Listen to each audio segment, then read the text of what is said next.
என் அன்பு குழந்தையே, சில காலமாக நன்றாகத்தானே இருந்தாய், நம்பிக்கையோடு தானே இருந்தாய். எல்லாம் சரியாகிவிடும் என்று உனக்கு நீயே சொல்லிக் கொண்டுதானே இருந்தாய். என்னவாயிற்று குழந்தையே, இப்படி மனமுடைந்து உட்கார்ந்து கொண்டிருக்கிறாய்?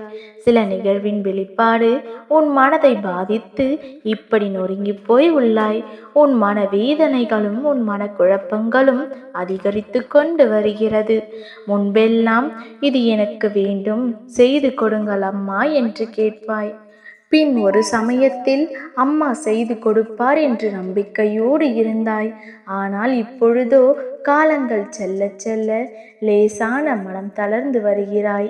நம்பிக்கை வீணாகாது அல்லவா, நடந்து விடுமா அம்மா என்று சந்தேகத்துடன் கேட்கிறாய். காலங்களும் நேரங்களும் இவ்வளவு வேகமாக கடந்து கொண்டிருக்கிறது. ஏதேனும் தவறாக நடந்து விடுமா? இந்த பக்கம் நான் நம்பிக்கையோடு காத்திருக்கின்றேன், ஆனால் அந்த பக்கம் என்ன நடக்கிறது என்று தெரியவில்லை என்று சிறு பதற்றம் உன்னை தொற்றி கொண்டது. உன்னை முழுமையாக நம்புகிறேன் அம்மா, எனக்கு சிறு அறிகுறி என் கண்ணிற்கு காட்டிவிடு அம்மா என்று இறைஞ்சிக் கொண்டிருக்கிறாய். உன் நம்பிக்கையில் குறையில்லை குழந்தையே. உன் மனம் போகும் பாதையை நான் பார்த்து கொண்டுதான் இருக்கின்றேன் கண்மணி. எதிர்மறையும் மாயையும் உன்னை சூழ்ந்தாலும் உன் மனம் என்ன என்பதை நான் அறிவேன். உன் வாழ்க்கையை நினைத்து பயப்படுகிறாய், அது தப்பில்லை. இந்த சூழ்நிலையில் இத்தனை போராட்டங்களுக்கு மத்தியில் இவ்வளவு தைரியமாக நீ நிற்பதே பெரிய விஷயம்தான். உன் வேண்டுதலை உன் அம்மா செவிசாய்க்கவில்லை என்று நினைக்காதே. நிச்சயம் நிறைவேறும். உன் அம்மா நடத்தி தருவேன். என் மீது வைத்திருக்கும் நம்பிக்கையை வீணாக்க மாட்டேன். என் பிள்ளையே, உன் மனதில் ஓடும் எண்ணங்கள் எல்லாம் ஈடேறும். இன்று நீ என்னிடம் கேட்பது நிச்சயம் கிடைக்கும்.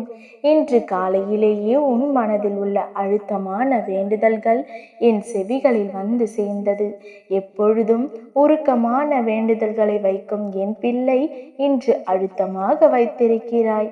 என் வேண்டுதல்களை நிறைவேற்றி தருவீர்களா அம்மா என்று என்னிடம் வருத்தத்துடன் கேட்கிறாய். நீ எவ்வளவு வருத்தப்பட்டாலும் நீ எனக்கு கை குழந்தைதான். நான் ஏற்கனவே சொன்னது போல் உன் வேண்டுதல்கள் உனக்கு உகந்ததாக இருந்தால் நிச்சயம் நான் உனக்கு நிறைவேற்றி தருவேன். காலங்கள் கடந்துவிட்டது என்று வருத்தப்படாதே. உனக்கு தெரியாது குழந்தையே, உனக்கான காலம் இன்னும் வரவில்லை. நீ இன்னும் உன் வாழ்க்கையை வாழ துவங்கவே இல்லை. அதற்குள் எல்லாம் முடிந்து விட்டதாக நீயே முடிவெடுத்து கொள்கிறாய். உனக்கான வசந்த காலங்கள் உனக்காக காத்திருக்கிறது. அது தெரியாமல் நீ புலம்பிக் கொண்டிருக்கிறாய். வாழ்க்கையே வெறுத்து விட்டது என்று வேதனைப்படுகிறாயே. உனக்கு விருப்பமான வாழ்க்கையை வாழ நீ இன்னும் துவங்கவே இல்லையே. உனக்கான நிர்ணயிக்கப்பட்டது எல்லாமே உன்னை வந்து சேர்ந்தே தீரும். அதில் எந்த மாற்றங்களும் இல்லை. கால தாமதமாகலாம், ஆனால் ஒருபோதும் தப்பாது. உன் வாழ்க்கையை வேறு யாராலும் தட்டி பறித்து கொள்ள முடியாது. உன் வாழ்க்கையை வேறு எவராலும் வாழ்ந்துவிடவும் முடியாது. அவரவர் வாழ்க்கையை அவரவர்கள்தான் வாழ வேண்டும்.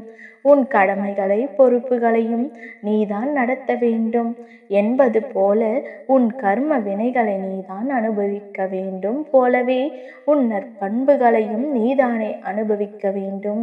அதற்குள் அவசரப்பட்டு அழுவதில் எந்த அர்த்தமும் இல்லை.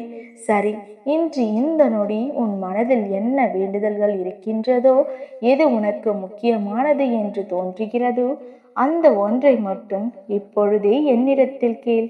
அதை உனக்கு நிறைவேற்றி தந்து விடுகிறேன். என் மீது நம்பிக்கை இருந்தால் நம்பிக்கையுடனே நிச்சயம் நிறைவேறும். உன் நம்பிக்கை ஒரு நாளும் வீண் போகாது. அதே போல என் வாக்கும் என்றும் பொய்யாகாது. நான் நிச்சயம் நிறைவேற்றுவேன். நல்லது நினைக்கும் என் பிள்ளைக்கு நல்லதை மட்டுமே உன் தாய் கொடுப்பேன். நல்லதே நடக்கும்.